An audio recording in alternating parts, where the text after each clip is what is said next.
మనం చాలాసార్లు చర్చించుకున్నాం ఎక్కువ కాలం బతకాలంటే మాంసాహారం తక్కువగా తినాలని. కానీ ఒక వయసు తర్వాత మాత్రం అదే విషయం మారిపోవచ్చు. ఇవాళ దీని గురించి చెప్తాను.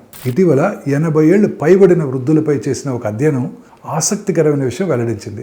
బరువు తక్కువగా ఉన్న వృద్ధులు రోజు గనక మాంసాహారం తిన్నట్టయితే తినని వారితో పోల్చినట్టయితే ఎక్కువ కాలం అంటే 100 ఏళ్ల వరకు బతికే అవకాశం ఎక్కువగా కనిపించింది.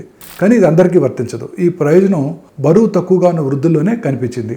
ఎందుకంటే ఆ వయసులో శరీర అవసరాలు మారిపోతాయి. వ్యాధులు నివారించడమే కాదు, కండరాల బలము, శక్తి, సరైన పోషకాహారం చాలా ముఖ్యం అవుతుంది.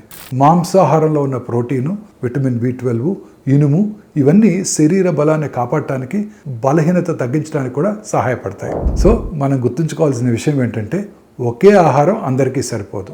మన యువత మొక్కల ఆధారిత ఆహారం, వ్యాధుల నివారణపై దృష్టి పెట్టాలి. వృద్ధులు ముఖ్యంగా బరువు తక్కువగా ఉన్నట్టయితే తగినంత మాంసకృతులు కూడా తీసుకోవాలి. ఎందుకంటే దీర్ఘాయుష్ అంటే కేవలం ఎక్కువ కాలం బతకడం కాదు, బలంగా ఆరోగ్యంగా బతకడం కూడా.